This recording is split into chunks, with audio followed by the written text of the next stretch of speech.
नमस्कार। कभी सोचा है कि दौलत और कामयाबी की भी अपनी एक धुन होती है, एक म्यूजिक, एक रिदम।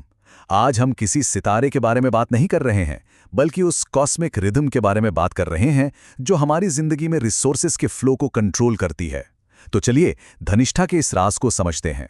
तो जरा सोचिए, एक ऐसी कॉस्मिक हार्टबीट के बारे में जो सिर्फ म्यूजिक नहीं बनाती बल्कि हमारी जिंदगी में पैसा और मौके यानी अपॉर्चुनिटीज के बहाव को भी एक दिशा देती है।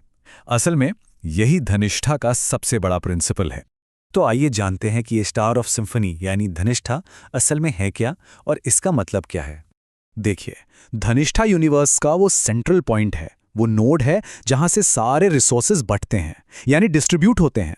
ये पैसा जमा करने वाली एनर्जी नहीं है, बल्कि उसे बहाने वाली, सर्कुलेट करने वाली एनर्जी है, बिल्कुल एक लगातार बहती नदी की तरह।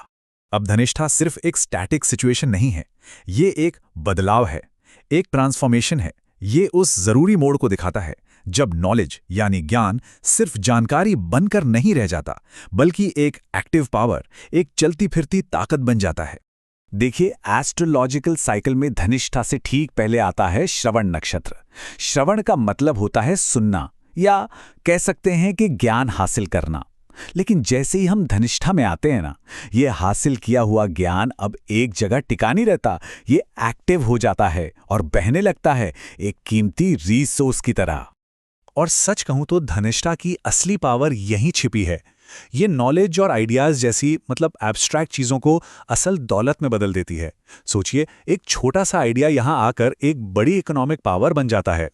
अच्छा, हर कॉस्मिक प्रिंसिपल का कोई ना कोई सिंबल जरूर होता है। तो चलिए देखते हैं कि धनिष्ठा के इस रिदम और सिंक्रोनाइजेशन को सबसे अच्छे से क्या दिखाता है। धनिष्ठा का सिंबल है ढोल या बांसुरी, और ये कितना परफेक्ट है ना? सोचिए, दोनों को बजाने के लिए क्या चाहिए? एक रिदम, सही टाइमिंग और कोऑर्डिनेशन। बिल्कुल इसी तरह पैसों का फ्लो भी एक रिदमिक और कोऑर्डिनेटेड नेटवर्क पर ही डिपेंड करता है, जिससे सबकी यानी कलेक्टिव प्रॉस्पेरिटी आती है। तो सवाल यह है कि इस पूरे कॉस्मिक फ्लो को कंट्रोल कौन करता है? चलिए इस विशाल सिस्टम के पीछे जो डिवाइन पावर काम करती है उसके बारे में जानते हैं। ये हैं अष्टवसु।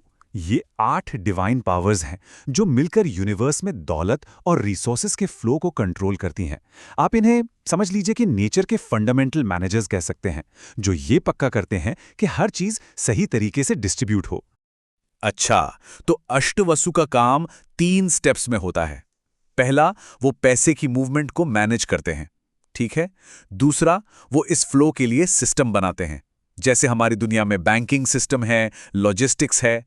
और तीसरा, वो इन सारे सिस्टम्स को एक साथ सिंक करते हैं ताकि सब कुछ एक परफेक्ट रिदम में काम करे।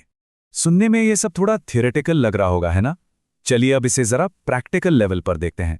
ये कॉस्मिक रिदम हमारी दुनिया में, हमारी सोसाइटी में आखिर दिखती कैसे है? अगर हम ट्रेडिशनल इंडियन सोशल स्ट्रक्चर को देखें तो धनिष्ठा की एनर्जी वैश्य वर्ण यानी मर्चेंट क्लास से जुड़ी हुई है। उनका मेन काम ही यही था, पैसा और सामान का सर्कुलेशन। उनका धर्म या कहें कि ड्यूटी ही ये थी कि सोसाइटी में रिसोर्सेज का एक हेल्दी फ्लो बना रहे। तो इसी वजह से जिन लोगों पर धनिष्ठा का असर होता है वो नेचुरली काफी रिदमिक होते हैं, सोशल होते हैं और वेल्थ ओरिएंटेड होते हैं। वो हमेशा एक्टिव रहते हैं और टीम्स में कोऑर्डिनेट करने में तो माहिर होते हैं, बिल्कुल एक ऑर्केस्ट्रा की तरह। और ये जो क्वालिटीज हैं ये सीधे सीधे कुछ खास प्रोफेशन से जुड़ती हैं।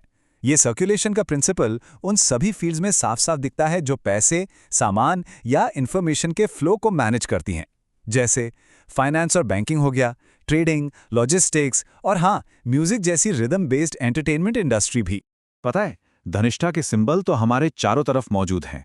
हमारे क्रेडिट कार्ड्स, हमारे मनी सिस्टम, म्यूजिकल इंस्ट्रूमेंट्स जो रिदम बनाते हैं, और ये कम्युनिकेशन नेटवर्क्स जिनसे इंफॉर्मेशन फैलती है, ये सब धनिष्ठा ही तो है। तो चलिए अब इन सभी पॉइंट्स को एक साथ जोड़कर देखते हैं। आखिर धनिष्ठा का असली एसेंस, इसका निचोड़ क्या है? निचोड़ यह है कि दौलत कोई रुका हुआ तालाब नहीं, बल्कि एक बहती हुई नदी है, और ये तभी बढ़ती है, तभी प्रॉस्पेरिटी लाती है, जब ये सही रिदम और सही कनेक्शन के साथ बहती रहती है। और यही बात हमें इस सोच की तरफ ले जाती है कि हमारी आज की इस डिजिटल और सुपर कनेक्टेड दुनिया में कामयाबी और दौलत की असली रिदम आखिर है क्या?